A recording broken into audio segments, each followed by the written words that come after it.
Let's talk to Dr. Moeed Yusuf, former National Security Advisor for Pakistan. Dr. Yusuf, a very warm welcome to you. Good to see you. First of all, what is Pakistan's role in this crisis? So far, Pakistan's been desperately trying to play facilitator or the go-between between Iran and the US, trying to see if there is a way to get them in the room to talk and get to an off-ramp. Pakistan is hugely dependent on stability in the Middle East for its own survival, its energy needs. It's got a defense pact with Saudi Arabia, has a long border with Iran, a very close relationship with the US. So if the longer this conflict goes, the tougher it becomes for Pakistan to hold this very fine balancing act. And that's why it's been pushing very hard to see if it can facilitate a conversation that would end this conflict. Military escalation, though, is continuing, isn't it? We're reporting the strikes and the troop deployment. Is there really still any meaningful diplomatic window? Look, I mean, I think from Pakistan's perspective, it's got to try. And that's why you had the foreign ministers of Turkey, Saudi Arabia and Egypt in Pakistan just yesterday. I think chances are low. There is no question about it. The odds are unfortunately in favor of this escalating, especially after President Trump's tweet today.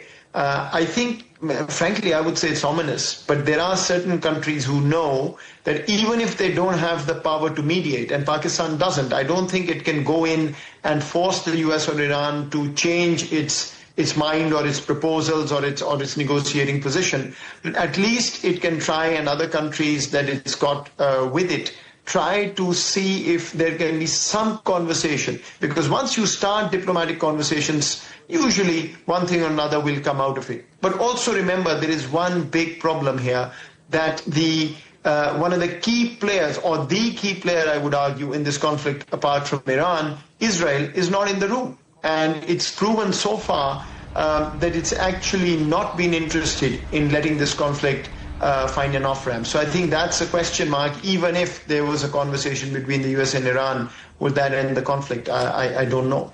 Can you help us and explain, I mean, how do these indirect US-Iran communications actually work in practice? I mean, it's as simple as Pakistan having a very good relationship, the leadership of Pakistan having a great relationship with the US president right now. They can talk to him directly and his team. They can talk directly to the leadership in Tehran. And whatever messages they get, they convey. And if the 15-point, for instance, plan that the United States gave went through Pakistan, i.e. Pakistan got it and passed it on, got Iran's response, passed it on. It's essentially purely a go-between role, while pushing to see if there is any other way that they can get a more direct conversation going between the two.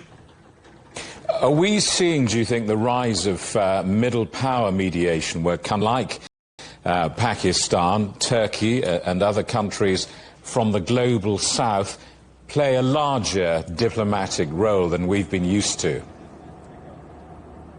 Yes, I think we are. I think that's the future of the world we're looking at. In two scenarios, this will become very important. One, where great powers, the US, China, are not interested in managing a particular issue, conflict, or region. Middle powers will become important.